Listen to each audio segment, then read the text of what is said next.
반갑습니다. 여러분, 오늘도 예배의 자리에 나오신 여러분들의 삶에 하나님의 놀라운 은혜와 그 십자가의 은혜가 능력이 함께 하시기를 주님의 이름으로 소망합니다. 프랑스의 유명한 작가인 빅토르 위고라는 쓴 사람의 명작 레미제라블이라는 소설에 보면 장발장이라는 사람이 등장하는 것을 알 수 있습니다. 가난했던 장발장은요, 집에서 며칠째 굶고 있는 조카들을 위해서 빵 몇 조각을 훔치다가 그만 빵집 주인에게 잡혀버리고 맙니다. 우리나라의 유명한 말 중에 유전무죄, 무전유죄라는 말이 있는데 아마 프랑스에도 그런 말이 있었는지 그는 고작 빵 몇 개 훔친 것 때문에 감옥에 가게 됩니다. 그리고 계속 조카들을 생각하며 탈옥을 시도하다가 그 형기가 길어져서 무려 19년이라는 시간을 감옥에서 생활하다가 풀려납니다. 19년이라는 시간을 생각해 보시기 바랍니다. 세상이 많이 변했겠죠. 장발장은 석방이 되었지만 오도 갈 데가 없어 거리를 헤매고 있다가 그러던 도중에 미리엘이라는 신부님을 만나서 하룻밤 신세를 지게 됩니다. 그런데 신부님 집에 있는 은초대를 보고 나서요, 마음에 욕심이 생깁니다. 저 은초대를 갖고 싶다. 저 은초대가 있으면 내가 더 이상 배고프지 않아도 되겠지라는 생각이 들어요. 어떻게 할까요? 결국에는 신부님이 자고 있는 틈을 타 은초대를 훔쳐가지고 달아납니다. 그런데 오밤중에 값비싼 은초대를 들고 있는 그의 행색을 의심하던 경찰이 그를 붙잡습니다. 그리고 신문합니다. 그리고는 신부님께 데려갑니다. 그 경찰은요, 미리엘 신부에게 장발장이 가지고 있는 그 은초대가 신부님의 것이 아니냐라고 물어봅니다. 큰일 난 거죠. 장발장의 입장에서는 또다시 감옥에 갈 수밖에 없는 상황으로 치닫고 있습니다. 신부님 또한 장발장이 훔쳐간 그 자신의 촛대를 단번에 알아봅니다. 그리고는 이렇게 대답합니다. 예, 그 은초대는 제 것이 맞습니다. 그런데 이건 이 사람이 훔친 것이 아니라 제가 저 사람에게 선물로 준 것입니다. 여기 있는 은쟁반도 가져가라고 했는데 은쟁반은 가져가지 않고 여기 두고 갔네요. 여보게, 여기 있는 은쟁반도 갈 때 함께 가지고 가게나. 이렇게 이야기합니다. 소설을 보면요, 소설 속에서 장발장이 은초대를 훔친 것은 분명한 사실입니다. 그런데 미리엘 신부님은요, 도둑질한 장발장의 행동을 바라보며 사실을 이야기하지 않습니다. 그 이유는요, 소설 속에 나오는 미리엘 신부는요, 자신의 마음속에 있는 진실을 말하고 싶었기 때문입니다. 사랑하는 여러분, 사실이라는 것은요, 저와 여러분들이 경험한 눈에 보이는 현상을 말하는 것입니다. 눈에 보이는 그대로 말하는 것입니다. 그런데 진실은 다릅니다. 진실은 눈에 보이는 것을 넘어서 가슴에 품고 있는 그 마음의 생각을 말하는 것, 그것이 진실입니다. 소설 속의 미리엘 신부는요, 그를 찾아온 경찰에게 사실을 말하는 대신에 그의 마음속에 장발장을 바라보며 그의 마음속에 품고 있는 진실을 이야기합니다. 난 정말 저 사람이 불쌍하다. 난 저 사람에게 은초대를 주고 싶다. 아니, 은초대뿐만이 아니라 여기 있는 은쟁반까지도 주고 싶은 마음이 있다. 그리고 이 사건을 통해서 저 사람이 변하여 새 사람이 되기를 바란다. 나는 이 불쌍한 사람이 19년 동안 감옥에서 썩은 그 인생을 다시 살지 않기를 바란다. 그가 이 은총대와 그릇을 가져가서 그의 삶이 변화되고 행복해질 수만 있다면 내가 가진 모든 것이라도 주고 싶다는 그 마음의 진실을 이야기한 것입니다. 사랑하는 여러분, 사실이라는 것은요, 과거에 있었던 사건을 경험한 그대로 이야기하는 것입니다. 그런데 반면에 진실은요, 그 사건 속에 있는 참 의미를 발견함으로 나를 바꾸고 상대방의 미래를 변화시키는 마음입니다. 그래서요, 사실을 말하기 좋아하는 사람들의 삶 속에는요, 눈에 보이는 것만을 이야기하는 가십과 편견이 가득합니다. 남의 뒷얘기하는 것을 좋아한다는 거죠. 그러나 진실을 말하는 것을 좋아하는 사람들 속에는요, 은혜와 사랑이 충만하게 드러납니다. 주보 앞에 나와 있는 사진을 한번 보세요. 어떤 사람이 팩트라는 것을 쓰면서 뭐 어떻게 하죠? 페이크, 사실 눈에 보이는 것이 가짜일 수 있다라는 것을 우리는 많이 살면서 많이 경험하게 됩니다. 사랑하는 여러분, 그리스도인들의 삶, 성도의 삶은 어떤 삶을 살아야 할까요? 사실을 말하는 삶입니까? 아니면 진실을 말하는 사람이 되어야 할까요?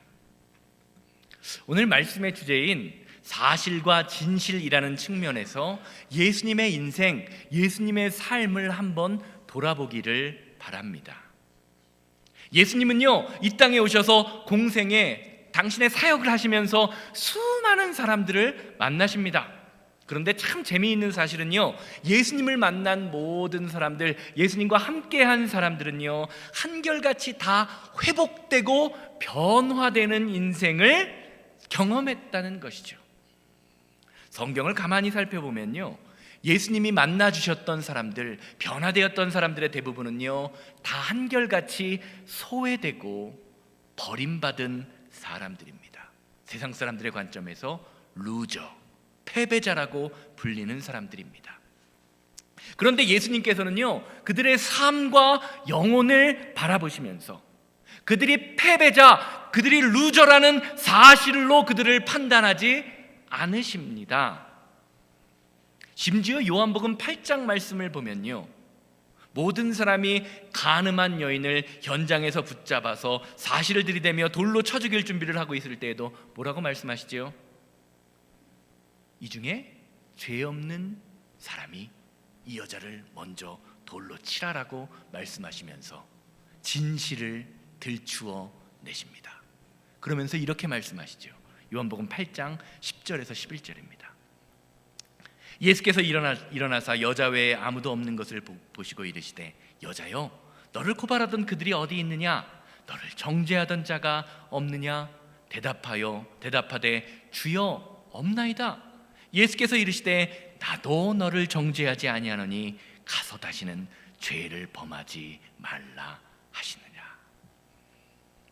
예수님이 이 여인을 바라보면서 원하셨던 것은 무엇입니까? 눈에 보이는 것은요, 이 여인이 죄를 저질렀다는 사실입니다. 그런데 예수님께서 그 여인을 바라보면서 진정으로 바라보았던 것은 무엇입니까? 다시는 이 여인이 죄를 짓지 않기 원하는 그 마음으로 그 여인을 바라보셨던 것입니다. 사랑하는 여러분, 죄 가운데 빠진 저와 여러분들, 아픔과 상처 속에서 고통하는 우리를 바라보시는 예수님의 마음은요, 우리가 죄를 지었다는 사실이 아니라 진실된 마음, 십자가의 용서를 통한 용서의 마음으로 우리를 바라보시는 것이 예수님의 마음입니다. 쉽게 말하면 저와 여러분들이 죄 가운데 빠졌다라는 것이 중요한 것이 아니라 예수 그리스도의 십자가의 은혜로 구원받아야 할 자임이 중요하다라는 것입니다. 그래서 예수님께서 제자들에게 말씀하실 때 항상 제자들을 바라보며 그들을 가르치시면서 말씀하시는 패턴이 한 가지 있어요. 어떤 패턴입니까? 진실로 진실로 너희에게 이르노니. 예수님이 제자들을 가르치셨던 그 마음은요, 사실을 가르치신 것이 아니라 진실된 마음으로 그들을 바라보시면서 가르치셨다라는 것입니다. 사랑하는 여러분, 한번 생각해 보시기 바랍니다.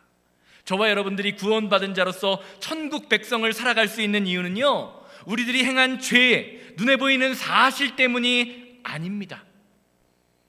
비록 저와 여러분들이 허물 많은 사람, 죄로 가득 차인 자들임에도 불구하고 우리를 사랑하시는 그 마음, 십자가의 은혜로 말미암아 다시는 죄를 짓지 않기를 원하시는 그 예수님의 진실 때문입니다.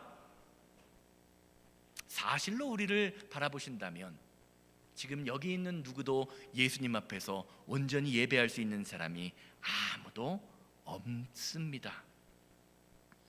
나도 너를 정죄하지 아니하노니 다시는 죄를 짓지 말아라 라는 이 마음이요, 저와 여러분들을 향해 있기에 지금 우리가 이 자리에 나와서 예배하고 찬양하고 감사할 수 있는 것입니다. 아닙니까? 그렇게 성도는요, 양손에 돌을 들고 다른 사람을 보며 사실을 바라보며 남을 정죄하려고 애쓰는 사람이 아니라 사실 너머에 있는 진실을 말하고 바라보려고 노력해야 하는 것입니다. 왜요? 그것이 저와 여러분들을 바라보는 예수님의 마음이기 때문입니다. 이런 관점에서요, 오늘 본문 말씀인 창세기 45장 말씀을 함께 보기 원합니다. 오늘 우리가 함께 살펴본 말씀은요, 애굽의 총리가 된 요셉이요, 그를 팔았던 형들과 다시 만나게 되는 장면입니다. 요셉이 애굽으로 팔려간 것이요, 17살 정도 되는 나이입니다. 학자들이 그렇게 추정합니다. 희준이가 몇 살이죠? 16, 그러니까 희준이 나이에 애굽으로 팔려간 것입니다. 그리고 지금은요, 22년의 시간이 흘러서 39살, 제가 40대 초반 초중반이니까 제 나이보다 조금 어린 나이가 된 것입니다. 애굽으로 팔려갔을 때 요셉은요, 종의 모습이었습니다. 그런데 지금 요셉의 모습은요, 애굽의 총리입니다. 아무도 이 결과를 상상할 수 없는 그 순간, 요셉은요, 마치 영화의 주인공이라도 된 것처럼 자신이 누구인지를 형들에게 이야기하는 장면이 바로 오늘 말씀이라는 것이죠.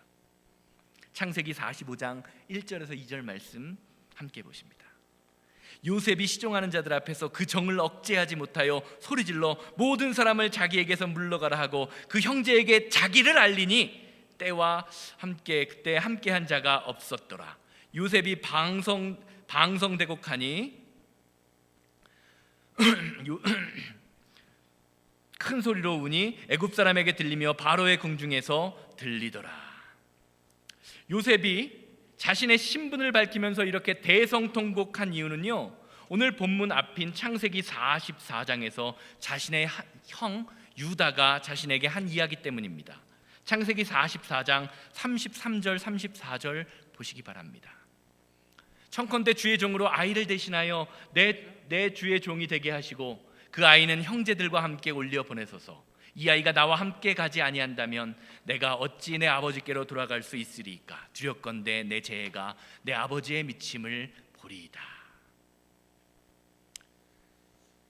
형들이 애굽으로 곡식을 구하러 오자 요셉은요, 형들을 시험하기 위해서 자신의 친동생인 베냐민을 애굽으로 불러오라고 형들을 시험합니다. 그를 인질로 삼겠다라고 이야기한 거예요. 그러자 자신의 형들 중에 하나인 유다가요, 사랑하는 아들 요셉을 잃은 자신의 아버지가 막내 베냐민까지 잃어버리면 아마 아버지가 미칠지 모릅니다라고 이야기하면서 베냐민 대신에 내가 대신 인질로 잡히겠습니다. 죽어도 내가 대신 죽겠습니다라고 말합니다. 사실 요셉은요, 형들이 이렇게 반응할지 몰랐었습니다. 왜냐하면 이 형들은요, 자신을 편애하는 아버지가 미워서 요셉 자신을 노예로 팔아버렸던 사람들이기 때문입니다. 원래는 죽이고자 했지만 차마 죽이지는 못하고 노예로 팔아버린 것입니다. 세월이 지나 자신의 상황이 변한 것처럼 형님들의 마음도 변했던 것입니다. 요셉은요, 유다의 이 말을 통해서요, 자신의 동생 베냐민을 향한 형들의 진심을 느낄 수 있었을 뿐만 아니라 자신을 잃고 마음 아파했던, 슬퍼했던 아버지 야곱의 마음도 느꼈습니다. 한마디로 유다의 한마디가 감동이 되어서요, 감동이 다른 감동을 낳은 것입니다. 이런 상황에서 3절 말씀으로 넘어갑니다. 요셉이 그 형들에게 이르되 나는 요셉이라 내 아버지께서 아직 살아계시나이까? 형들이 그 앞에서 놀라서 대답하지 못하더라. 4절까지 읽습니다. 요셉이 형들에게 이르되 내게로 가까이 오소서. 그들이 가까이 가니 이르되 나는 당신들의 아우 요셉이니 당신들이 애굽에 판 자라. 자신의 신분을 속이고 있던 요셉이요, 형들에게 자신의 신분을 말합니다. 그러자 형들은 놀라서 입이 굳어버려서 아무런 말도 하지 못합니다. 왜냐하면 지금 동생 요셉이요, 형들이 자신들이 그 동생을 팔았던 사실을 이야기하고 있기 때문입니다. 나는 요셉이니 당신들이 애굽에 판 당신의 동생입니다. 이 말 속에는 어떤 뜻이 담겨 있는 것입니까? 그래, 내가 바로 니들이 팔았던 요셉이다, 네 동생이다.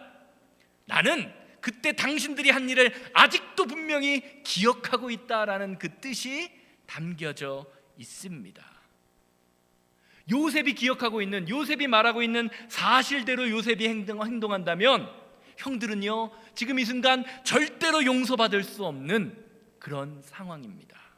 다 죽어야 하는 상황인 것입니다. 그런데 오늘 본문에서 이어지는 요셉의 말은요, 요셉이 기억하는 사실을 넘어서 기가 막힌 반전의 모습을 보여줍니다. 5절에서 6절 말씀, 5절과 8절 말씀 함께 보시기 바랍니다. 당신들이 나를 이곳에 팔았다고 해서 근심하지 마소서, 한탄하지 마소서. 하나님이 생명을 구원하시려고 나를 당신들보다 먼저 보내셨나이다. 8절 상반절 말씀 보시기 바랍니다. 그런즉 나를 이리로 보낸 이는 당신들이 아니요 하나님이시니라. 아멘. 요셉은요, 자신들이 저질렀던 그 사실, 동생을 팔았다는 사실 앞에서 어쩔 줄 몰라 하는 형들에게요, 자신이 생각했던 진실이 무엇인지를 완벽히 알려줍니다. 그것은 나 요셉을 팔았던 그 사람들, 나 요셉을 팔아서 애굽으로 보냈던 것이 형들이 아니라 진실은 하나님이었다라는 것입니다.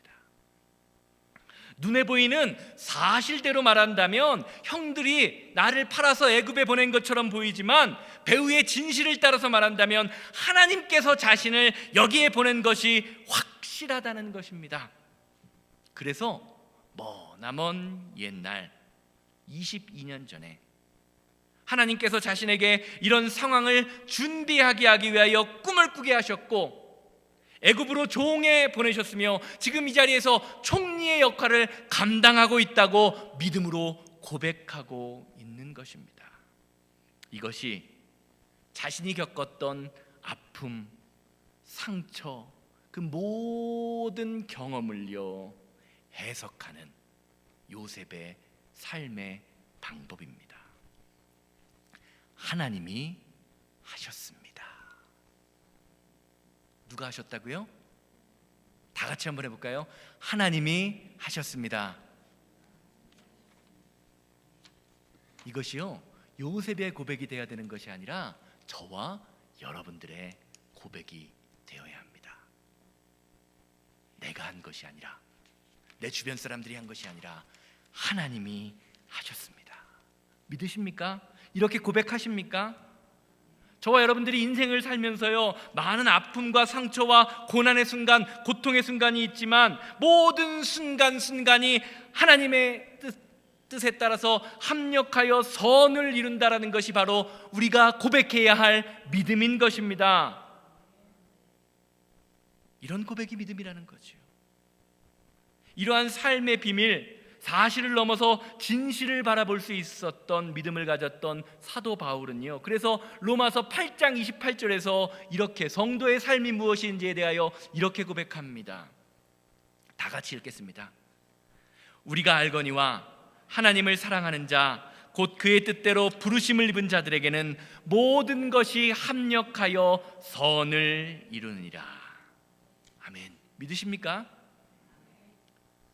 사실 우리도 세상을 살아가면서요, 눈에 보이는 사실대로 생각하며 말하고 살 것인지, 아니면 눈에 보이는 진실대로 생각하며 말하고 살 것인지를 선택하며 살아가야 하는 인생이 바로 저와 여러분들입니다. 그리고 어떤 것을 선택하느냐에 따라서 저와 여러분들의 신앙과 믿음과 삶의 질이 달라지게 됩니다. 눈에 보이는 사실대로 말하는 사람은 어떻습니까? 깊이 생각하지 않습니다. 눈에 보이는 사실이 있기 때문입니다. 그래서 눈에 보이는 대로 즉시 내뱉고 즉시 판단하고 즉시 생각합니다. 그러나 눈에 보이지 않는 진실을 바라보는 사람은요, 말하기 전에, 행동하기 전에 한 템포 멈춰서 그 사실을 바라보며 깊이 생각하고 묵상합니다. 우리는 이것을 신앙적인 말로 기도한다라고 이야기합니다. 기도하는 사람이 진실을 바라보는 사람이라는 거죠. 요셉을 보시기 바랍니다. 요셉의 입장에서 형들이 자신을 팔았다는 것은 생각할 필요 없는 명백한 사실입니다. 그러나 눈에 보이는 사실대로 형들을 판단하고 정죄하지 않습니다. 왜냐하면 자신에게 꿈을 꾸게 하신 하나님, 자신을 향하여 비전을 주신 하나님을 온전히 신뢰하고 있기 때문입니다. 그렇기에 요셉은요, 형들이 자신을 팔아넘겼던 그 상황을, 그 사실을 묵상하면서 하나님께서 형들이 나를 팔려고 하셨을 때 그 전능하신 하나님, 능력이 많으신 하나님, 모든 것을 아시는 하나님께서 왜 그것을 막지 않으셨을까라고 묵상하며 기도하는 것입니다. 고난과 어려움 가운데서 하나님의 섭리를 찾고 있는 것입니다. 그리고 자신의 삶을 깊이 묵상하고 기도한 후에 내린 결론이 바로 5절과 6절과 8절의 말씀이에요.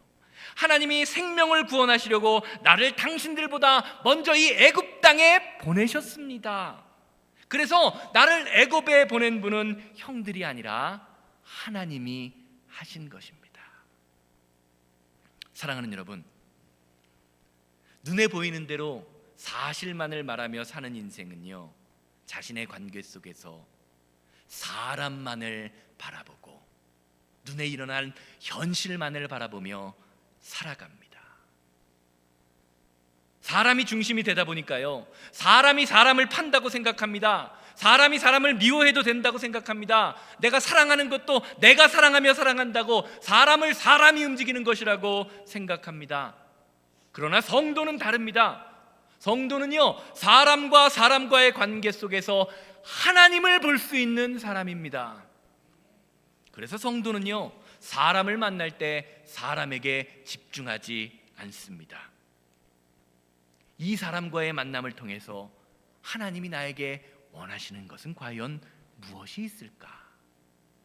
내가 속한 이 공동체에서 하나님이 어떻게 역사하시며 어떻게 일하실까를 기대하면서 살아갑니다.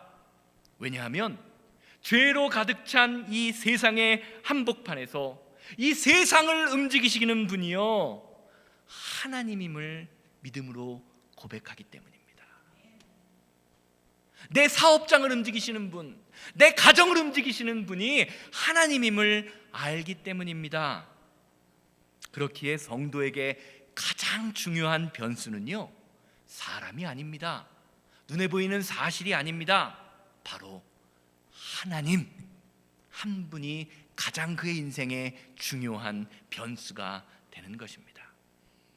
어떤 고난과 어려움과 고통의 상황 속에서도 무엇이 하나님이 원하는 최선인지를 스스로 질문하며 하나님의 말씀에 순종하려고 몸부림치는 사람, 그 사람이 바로 성도라고 불리우는 사람인 것입니다. 사랑하는 여러분, 무엇이 행복한 인생입니까? 무엇이 성도의 삶이 되어야 할까요? 내게 주어진 사실을 바라보며 아파하고 상처 있고 미워하는 인생입니까? 아니면 아픔과 상처의 상황 속에서 그 사실 너머에 있는 진실을 바라보며 우리 삶에서 일하시는 그 하나님께 소망을 두며 살아가는 사람이 행복한 사람일까요? 그렇다면 오늘 예배하시는 여러분들, 말씀을 들으시는 여러분들은 하나님이 이렇게 허락한 상황과 시간 속에서 어떤 삶을 기대하며 소망하며 살아가실 작정이십니까? 결론적으로 말씀드릴게요. 며칠 전에 저희 둘째 딸 유정이가 집 한 구석에서 컵에 물을 담고 있다가 물을 바닥에 그만 흘려버려서 엄마에게 아주 그냥 대판 혼나고 있었습니다. 유정이는요, 엄마가 혼을 내니까 아무 말도 못하고 있는데요, 그때 유정이의 구원자가 나타납니다. 누구일까요? 아빠가 아니에요. 언니예요. 바로 지 언니 희정입니다. 희정이는요, 유정이를 혼내고 있는 엄마에게 다가가 엄마, 유정이가 장난치다 그런 게 아니에요, 일부러 그런 게 아니에요 라고 유정이를 대신에 변호해 줬다고 합니다. 유정이가 물을 흘린 것, 그래서 엄마가 보고 있는 그 흘렸다는 사실이 아니라 유정이의 마음속에 있는 진실이 있다라는 것입니다. 결국 제 아내는요, 유정이의 변호인 언니 희정이의 말을 듣고 유정이를 혼내는 것을 멈추고 아이에게 미안하다고 하면서 아이를 달래주었다라고 합니다. 그러면서 그날 밤 저에게 이런 말을 하더라고요. 아이를 키우면서 아이의 마음을 알아주는 것이 참 중요하다라는 것을 알면서도 막상 눈에 친 사실이 눈앞에 닥치고 보이면 사실 너머에 있는 진실을 바라보는 게 참 쉽지 않다라고 저에게 말을 하는 것을 들었습니다. 여러분도 살면서 다 한 번쯤은 이런 경험 해보셨잖아요. 내가 공부를 너무 안 해서 이제 공부를 좀 해야겠다라고 마음먹었는데 책상 앞에 딱 앉으려고 하는데 엄마가 무슨 얘기를 하죠? 야, 그만 놀고 공부해라. 꼭 공부하려고 마음먹으면 엄마가 그런 얘기를 하잖아요. 그러면 어떻습니까? 그런 말을 들으면요, 공부하고 싶은 마음이 싹 사라집니다. 왜요? 내 마음속에 있는 진실을 내 주변 사람 엄마가 몰라주기 때문입니다. 가정 문제뿐만이 아닙니다. 사실 오늘 말씀을 준비하면서 한 가지 마음속에 무거운 생각이 들었습니다. 우리 조혜경 집사님 기도하시면서 터키 지역 말씀하셨는데요, 지난 주간에 지구 반대편 터키에서 지진이 일어나서 2만 명이 일시에 사망하는 사건, 2만 명이 죽었대요. 2만 명이 죽는 사건이 일어나고 지금도 20만 명이 넘는 사람이 무너진 건물에 갇혀서 일이 이러지도 못하고 저러지도 못하는 상황이 이루어지고 있습니다. 새벽에 교회에서 그 영혼들을 위하여 기도하는데 문득 이런 말씀이 떠오르더라고요. 마태복음 24장 7절에서 8절입니다. 민족이 민족을, 나라가 나라를 대적하여 일어나겠고 곳곳에서 기근과 지진이 있으리니 이 모든 것은 재난의 시작이니라. 마태복음 24장 말씀은요, 예수님이 말세에 심판의 주 재림의 주로 다시 오실 때 이 땅에서 일어나게 될 징조를 직접 설명하고 계시는 장면입니다. 지금 세상을 돌아가는 이 세상을 한번 보시기 바랍니다. 러시아 우크라이나 전쟁은요, 언제 끝날지 모르며 서로가 서로를 죽이면서 정당화하고 미워하고 있습니다. 전 세계에서는요, 전쟁이 오히려 끝나지 않기를 바라고 있습니다. 러시아 사람들 7만 명이 넘게 죽었대요. 앞으로 계속 전쟁이 일어난다면 얼마나 더 죽어야 할지 모른답니다. 여기저기서는요, 자연재해로 많은 사람들이 죽어나갑니다. 아프리카에 가면, 방글라데시나 하는 작은 서아시아의 나라들 가면요, 가난한 나라들에 가면 하루에 몇만 명씩 죽어나가는 것이 이 시대의 현실입니다. 이것이 우리의 눈에 보이는 사실입니다.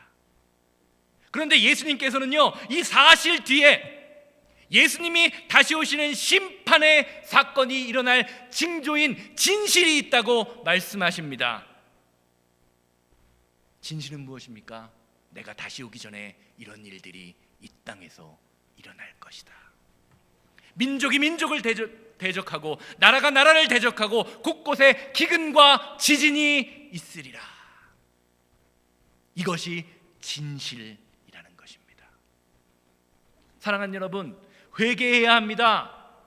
말씀으로 돌아가야 합니다. 십자가의 은혜로 돌아가야 합니다. 그렇지 않으면 그날이 도적같이 임할 때에 준비하지 못하고 후회하게 됩니다. 눈에 보이는 사실을 넘어서 진실을 바라보아야 하는 것입니다. 신앙생활의 본질은요, 사실로 대변되는 자기의 생각의 자리에서 벗어나 하나님의 뜻으로 대변되는 은혜의 자리로 나아오는 것입니다. 그래야만 눈에 보여지는 그 사실에서 진리의 자리, 하나님의 뜻으로 우리의 생각과 마음이 옮겨지게 됩니다. 2023년이 시작한 지 얼마 안 된 것 같은데 벌써 2월 중순이에요. 며칠 전에 우리 앞에 앉아 계신 이순 권사님 댁에 좀 모셔다 드릴 일이 있어서 모셔다 드리는데, 이순 권사님이 이런 말씀 하시더라고요. 90을 넘으신 지긋하신 노인이 저에게 이런 말씀을 하시더라고요. 시간 잘 간다. 시간 참 잘 간다. 목사님 벌써 2월 중순이에요 그러더라고요. 저도 40대지만 시간이 참 잘 가는 것 같습니다. 그런데요, 이렇게 시간이 잘 간다는 사실 속에서요, 저와 여러분들이 생각해야 할 것이 있습니다. 그냥 시간이 간다, 시간이 가는다고 해서요, 지나간다고 해서 저와 여러분들의 입술 속에서 저절로 감사가 나오는 감사의 사람으로 변화하는 것이 아니라는 것입니다. 내가 가던 길을 멈추고 비록 나의 상황이 고난의 상황, 어려움의 상황이지만 하나님께 집중해야 합니다. 이 상황을 통해서 하나님이 무엇을 통해 역사하실지 하나님의 말씀을 바라보며 진실을 바라볼 수 있는 눈이 있어야 한다는 것입니다. 영어에 thank, 감사하다라는 말은요, think, 생각할 때 이루어진다고 어떤 분이 이야기하시더라고요. 오늘 이 아침 이렇게 빠르게 흘러가는 인생 가운데에서 지난 인생, 하나님께서 저와 여러분들을 어떻게 인도하셨는지, 어떻게 은혜를 주셨는지, 어떻게 보호하셨는지를 돌아보게 되기를 주님의 이름으로 소망합니다. 그러면요, 나를 인도하셨던 하나님, 나를 보호하셨던 하나님, 지금도 나를 지켜주고 계시는 그 하나님의 진실이 보이게 될 것입니다. 나를 이 자리에 부르신 하나님, 그래서 새생명교회를 섬기게 하시는 분은요, 눈에 보이는 상황이나 옆 사람이 아니라 바로 하나님입니다. 여러분이 이 자리에 있는 이유는 하나님 때문입니다. 하나님이 하셨습니다. 이것이 여러분을 향한 하나님의 진실입니다. 이 시간 다 같이 은혜, 다 같이 일어나셔서 은혜 찬양하실게요.